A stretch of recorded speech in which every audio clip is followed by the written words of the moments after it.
Timnas Indonesia gagal meraih tiket final Piala AFF 2022 setelah dihajar oleh Vietnam dengan skor 2-0 di babak semifinal leg kedua.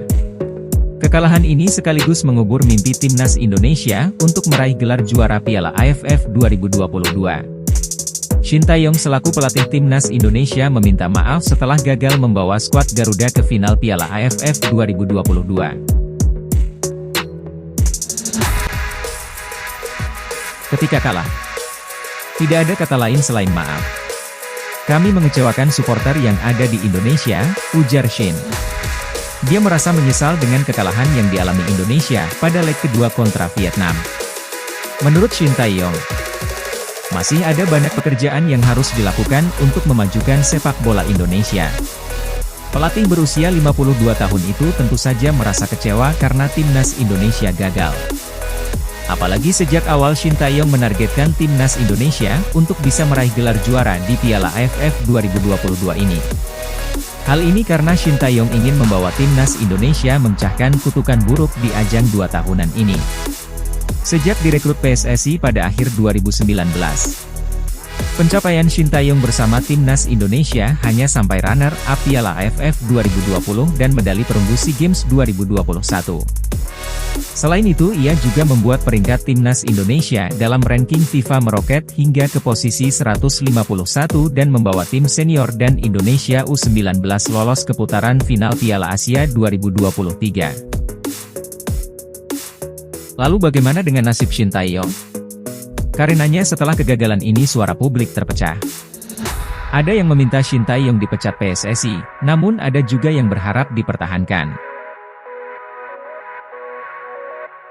Usai kekalahan ini, tagar Shin Tae-yong pun menggema di laman media sosial Twitter. Sejumlah netizen menuliskan tagar ini karena kecewa pada Shin Tae-yong.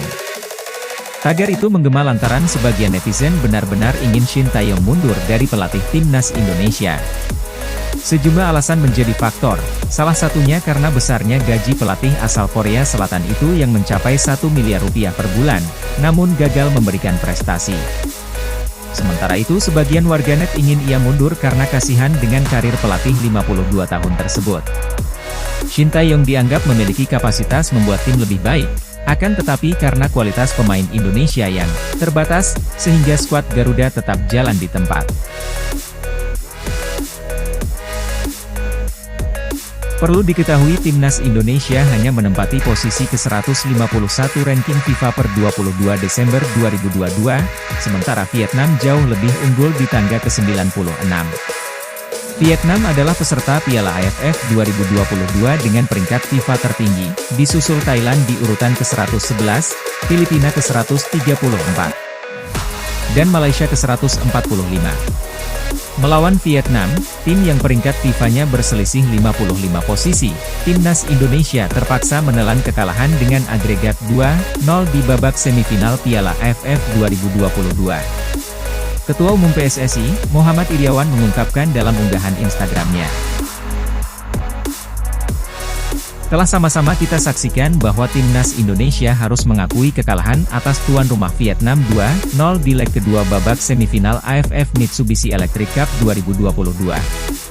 Dengan demikian usai sudah perjuangan kita di turnamen kali ini, tulis Iwan Bule, dalam akun Instagram-nya. Muhammad Iryawan 84, usai pertandingan leg kedua.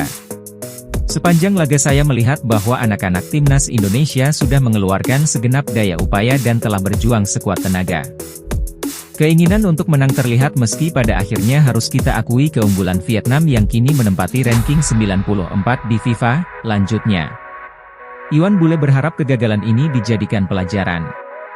Ia juga meminta kepada Fahrudin Arianto dan kawan-kawan untuk tidak patah semangat. Tentu saja laga ini menjadi pelajaran berharga bagi kita semua untuk senantiasa berproses karena itu yang tetap kita pegang saat ini, tulis Iwan Bule.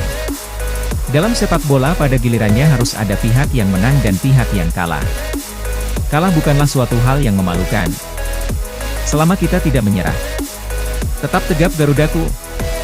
Terima kasih sudah berjuang, tutupnya.